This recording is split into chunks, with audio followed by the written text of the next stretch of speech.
돌파구를 찾기 시작한 건 사건 발생 한 달여 만인 2001년 3월 7일이었습니다. 어떻게 발견됐냐?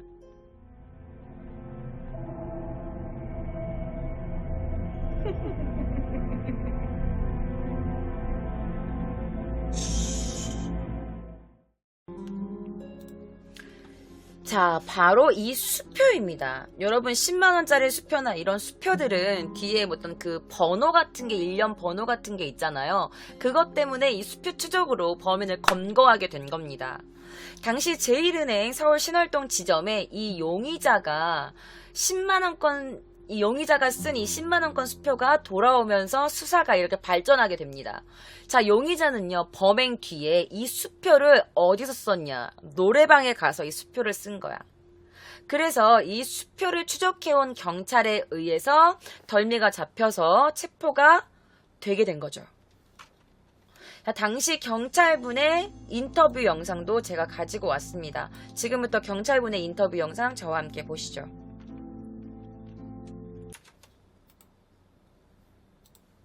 10만원권 수표는 그 유통이 되어도 추적이 좀 불능하다. 이것 때문에 본인이 그 수표를 사용하게 됐다. 그렇게 이야기하고 있습니다. 그러니까 무슨 말이냐면은 이 범인이 10만원짜리 수표를 써도 되는지 알았던 거야. 이걸로 뭐 추적이 되겠어? 10만원짜리 수표는 추적 못한대 라고 생각을 했기 때문에 이거를 노래방 가서 그냥 써버린 거야. 이 10만원짜리 수표를. 그래가지고 경찰에 잡히게 되죠. 자, 결국에 2001년 3월 13일 53살의 양재동이라는 용의자가 구속됩니다.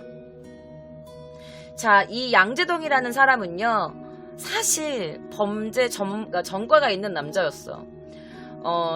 1976년도에 상습 특수 강도죄로 징역 15년을 선고받았고요. 그래서 91년도에 만기 출소를 했습니다. 그런데 93년도에 또다시 강도 상해죄로 7년간 복역 생활에 들어갑니다. 그러니까 그는 자기 생애 절반 이상 29년 정도라는 시간을 감옥에서 보낸 사람이야. 29년이라는 세월을 감옥에서 보냈대. 와. 그러다가 이 양씨라는 이 남자가 이 영자라는 이 스타가 탄생하면서 했고, 그리고 이들 부녀가 촬영했던 그 광고, 그리고 이제 뭐 텔레비 프로그램, 그리고 많은 사람들한테 받은 후원금들, 이런 것들을 노리고 2001년 2월 9일 영자의 아버지의 집에 쳐들어가서 이 살인을 저지르게 된 겁니다. 뭐야, 저렇게 산골 외지에 살면 집 문도 따기 쉬울 거고 사람도 없을 거고 돈도 좀 있어 보이니까 저 집을 털어야겠다 라고 생각을 하게 됐던 거야. 그래서 출연료를 노리고 피해자 집으로 갔고, 그렇게 해서 영자의 아버지를 죽이게 된 거지. 자, 이 양씨는요, 영자와 그의 아버지가 살던 집이 산속 깊숙한 곳에 자리 잡고 있고 범행을 저질러도 걸리지 않겠다라는 점을 노렸던 거야. 그리고 CF 출연료라든지 방송 출연료라든지 아니면 다른 사람들에게 받은 후원금들이라든지 이런 거를 노리고 2001년 2월 9일 영자의 아버지의 집에 쳐들어가게 된 거죠. 자, 당시에 얘가 왜 가게 됐는지 지가 지입으로 자백하는 부분이 있어서 가지고 왔습니다. 뭐라고 찌끄러대는지 저와 함께 보실게요.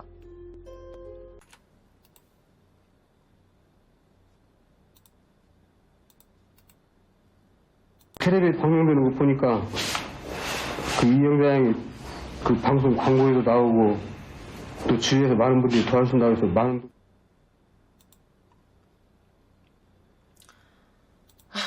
진짜 너무 빡쳐. 또 봐도 또 빡치네요. 자, 텔레비전을 보니까 영자가 텔레비도 많이 나오고 사람들도 많이 도와준다고 하고 뭐 광고도 찍고 유명하니까 돈이 많은 줄 알아서 그래서 그 집에 간 거다 이렇게 말한 거야. 그런데 TV 광고 모델료로 돈이 굉장히 많을 줄 알고 범행을 저질렀다는 이 용의자가 영자네 집에서 턴 돈은요, 고작 12만 4천 원이었습니다. 영자의 아버지는 이 12만 4천 원 때문에 목숨을 잃으신 거예요.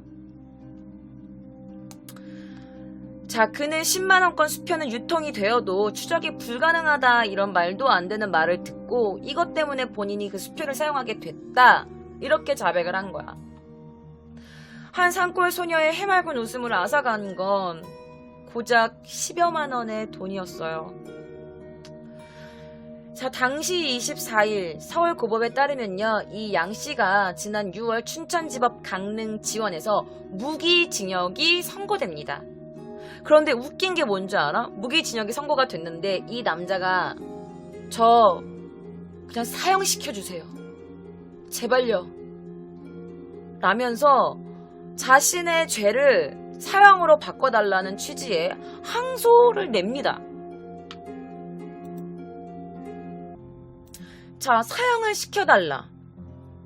자, 자신의 죄를 감형시켜달라는 항소는 있지만 자신의 죄를 좀 더 높게, 더 독하게, 더 심하게, 더 큰 죄를 나에게 내려달라, 더 큰 벌을 나에게 내려달라라는 항소는 없어요. 자, 영자의 아버지를 살해한 범인이 무기징역을 받자 자신을 죽여달라고 하면서 항소를 합니다. 당연히 이 항소는 받아들여지지 않아요. 검찰 측의 항소만 받아들여졌대요. 왜냐하면 피고인이 스스로의 형량을 높이기 위한 항소는 인정되지 않아. 그런 법은 없어. 그렇기 때문에 받아들여지지 않습니다. 자, 나를 죽여달라고 항소한다. 그래서 이거에 대해서 서울고법의 한 판사는 이렇게 말합니다.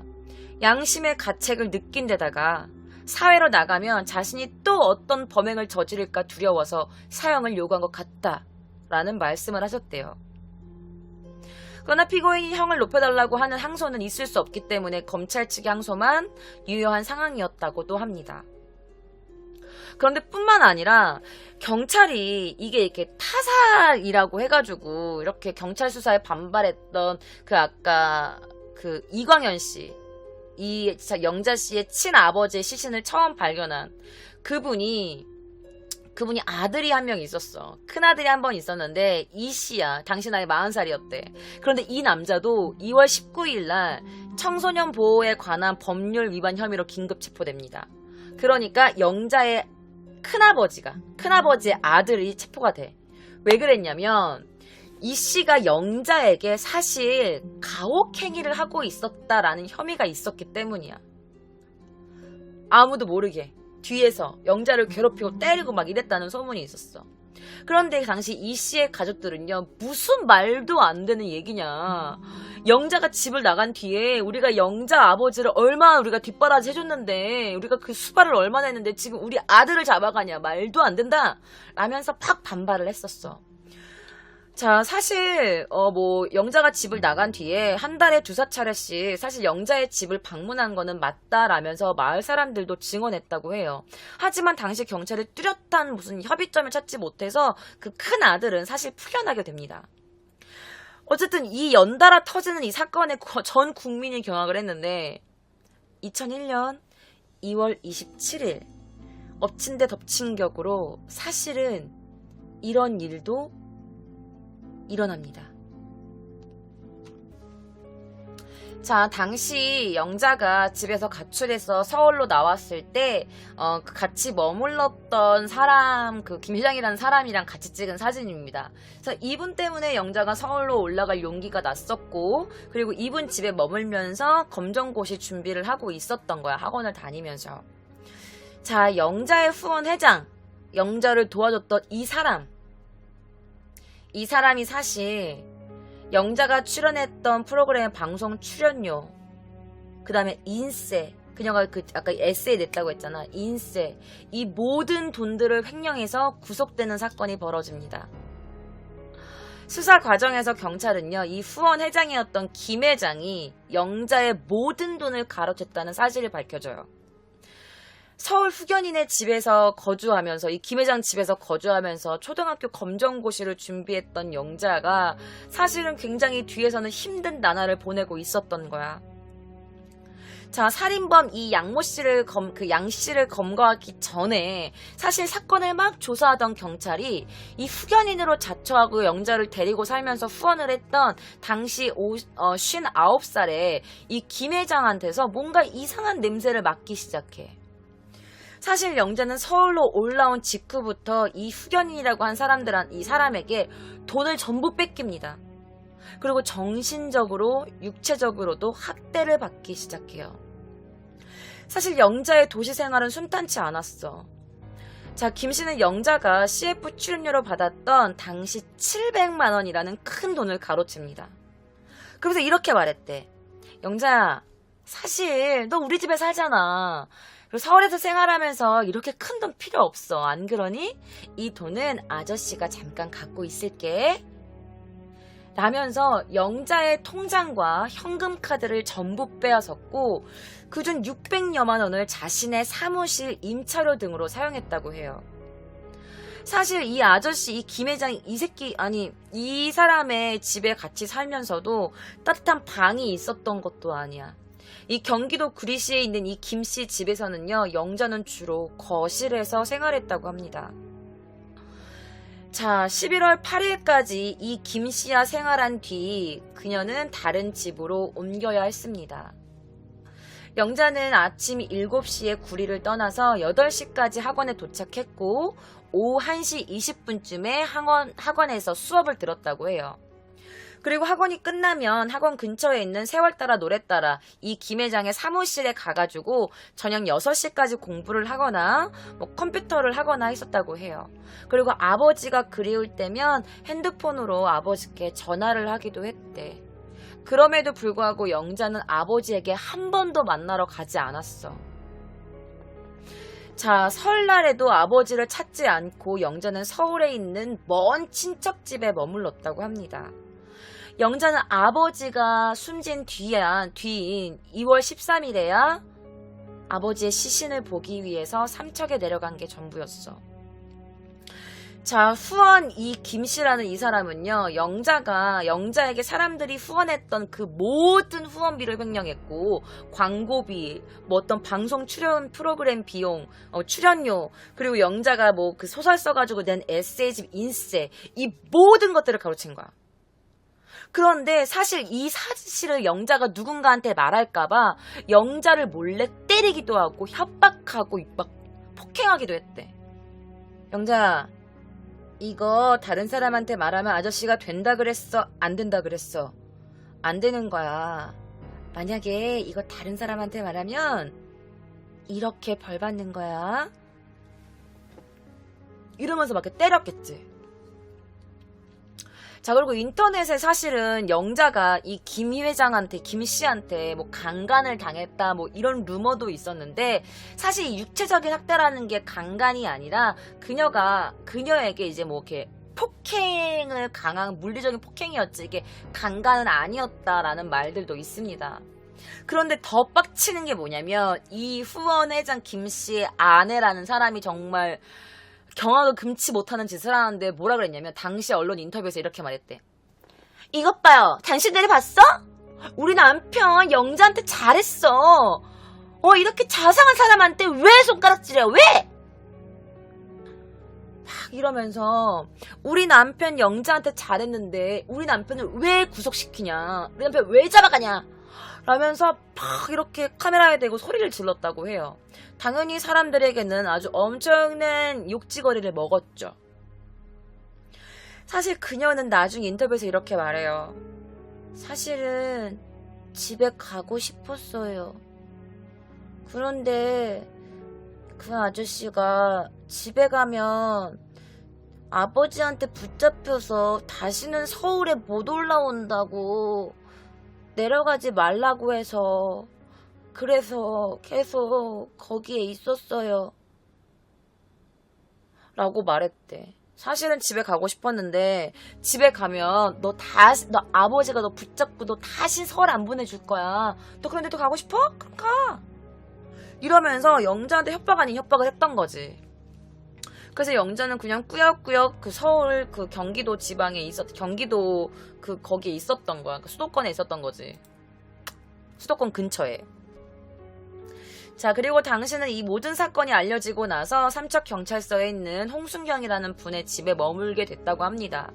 자, 참고인 진술을 위해서도 영자를 보호하기 위해서도 경찰과 함께 있다는 게 옳은 방법이라고 생각했기 때문이래요. 자, 당시 2월 25일 오전 10시 30분 시사저널이라는 프로그램에서 아주 어렵게 영자를 만나서 인터뷰를 하게 됩니다. 그 인터뷰에서 영자는 이렇게 말했어요. 아빠 소식을 접하고 처음에는 믿을 수가 없었어요. 아버지는 결코 자살하시거나 쉽게 돌아가실 분이 아니에요. 라면서 굉장히 느리지만 또박또박 아버지는 다른 사람에게 타살을 당한 거다. 이 부분을 아주 강조했다고 합니다. 그래서 여러분들께 제가 당시에 이 영자가 인터뷰한 모습을 보여드릴 겁니다. 함께 보시죠.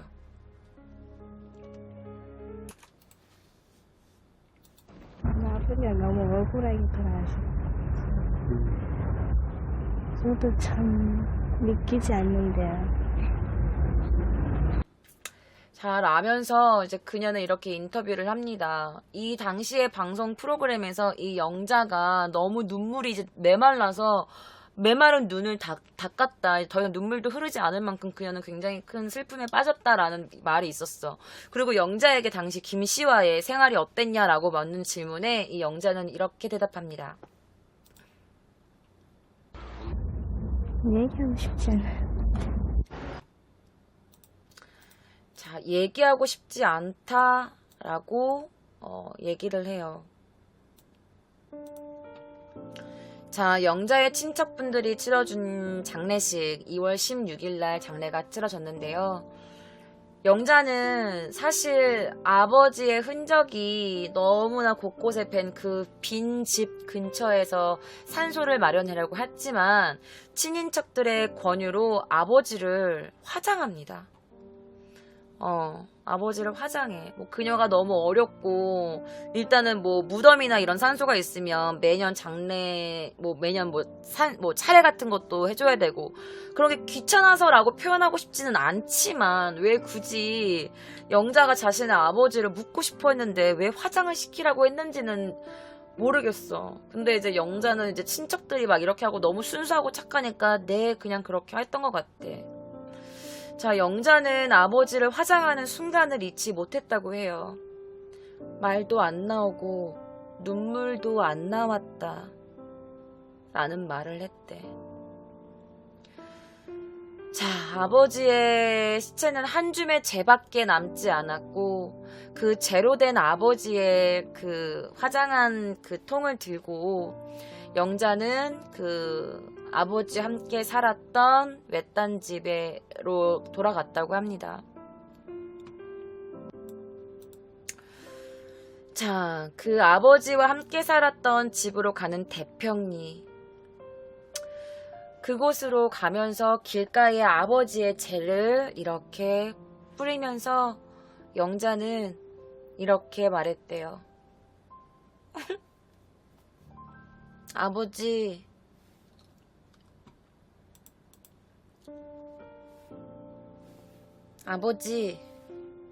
편하게 가세요. 이 불효자를 용서하세요. 라면서 아버지의 이렇게 화장된 재를 그 아버지와 함께 살던 그 길목에 뿌렸다고 해. 그리고 이제 아버지가 숨지고 그녀가 유일하게 믿었던 그 김 회장이라는 그 후원 회장에게까지 배신을 당했던 영자는요, 이렇게도 말했대요. 제가 만약에 서울에 가지 않고 아버지와 계속 살고 있었다면 제가 그때는 제 눈에 뭐가 씌었던 것 같아요. 아버지 속을 썩이면서까지 제가 왜 서울에 갔을까요?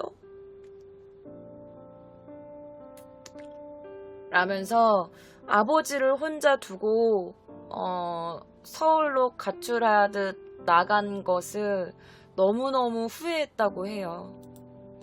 자, 그 이후에 이 영자는요, 세상이 너무 무서워요 라는 말을 마지막으로 속세를 떠납니다.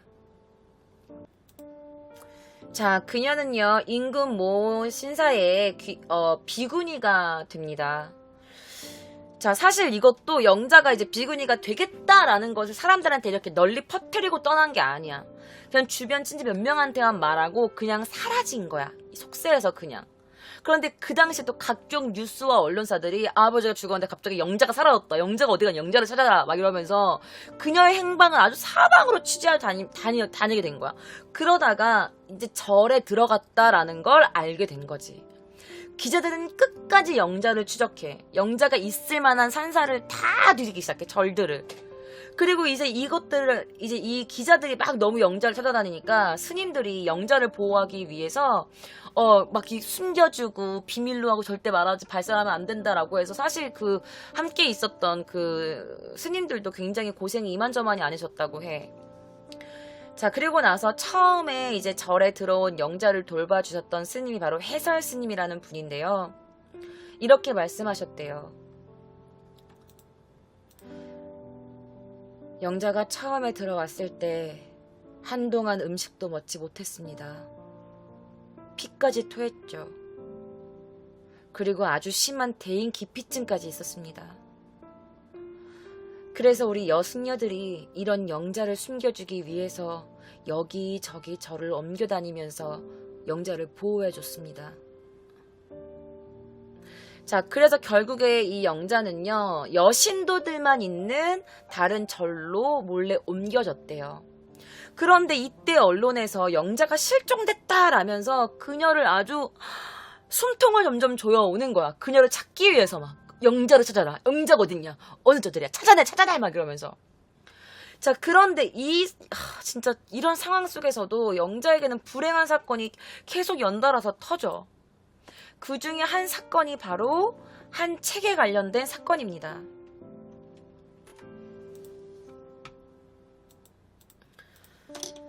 자, 이 책입니다. 영자야 산으로 돌아가자라는 책입니다. 2001년 7월에 이게 영자의 아버님을 추모하는 추모 시집이 발간됐습니다. 당시 이 책을 낸 출판사는 신풍 출판사라는 곳이었어. 그런데 이 영자의 아버지와 사실은 우리가 원래 알고 지냈다. 그리고 영자의 아버님이 살아 계셨을 때 같이 시집을 내자라면서 우리가 같이 준비를 하다가 갑자기 영자 아버님이 돌아가시는 사건이 발생했고, 그러다 갑작스럽게 세상을 뜬 그 고인과 그리고 최근에 이제 불교의 귀한 그 영자에게 위로가 되었으면 하는 생각에 이 책을 발매하게 된 겁니다. 라면서 이 책을 발매합니다. 이 책에 내용이라고 적혀 있는 게 있어서 제가 몇 장 이렇게 캡처해서 가지고 와봤어요. 바로 이 부분입니다. 조금 크게 해서 보여드릴게요. 소설에 대한 꿈을 준 작품들, 언제부터인지 정확히 알 수가 없다. 아버지는 일찍 나에게 소설을 꿈꿀 수 있게 가르쳐 주셨다.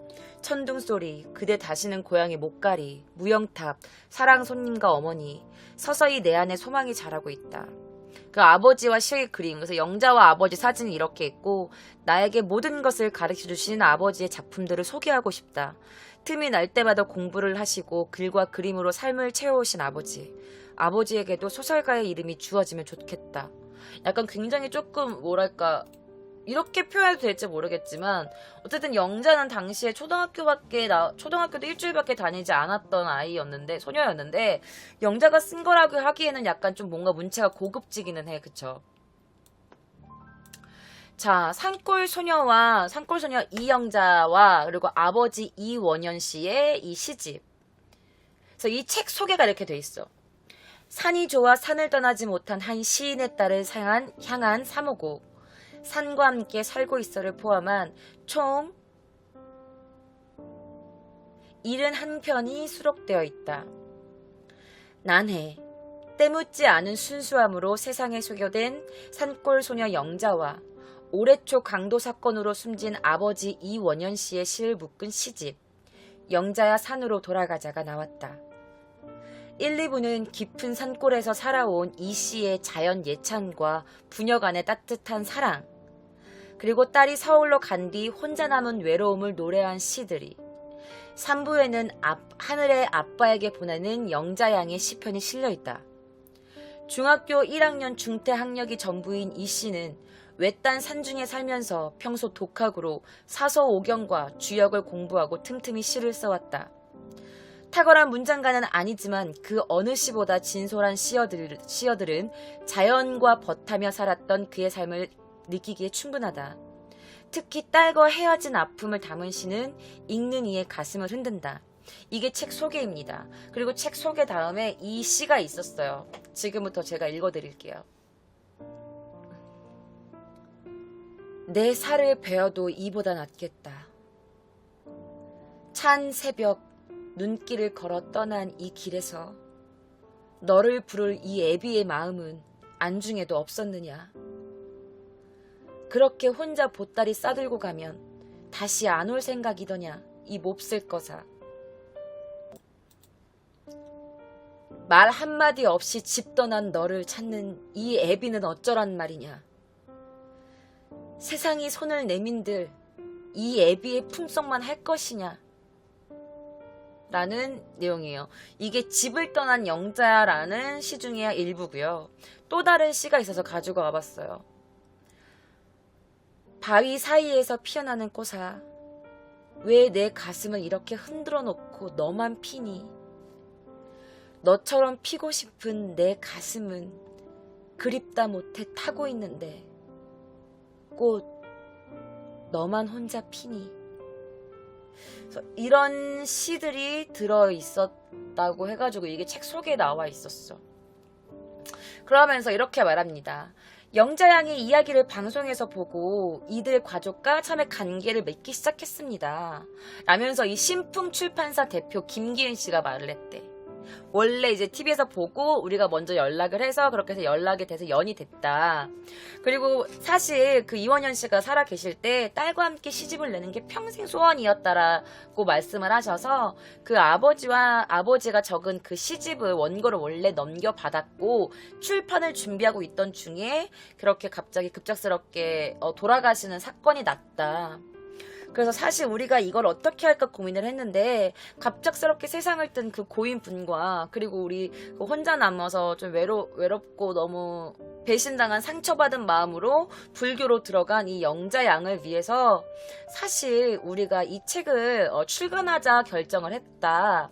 우리 이 책이 이 시집이 영자나 많은 분들께 위로가 됐으면 한다. 라면서 이렇게 인터뷰를 했어.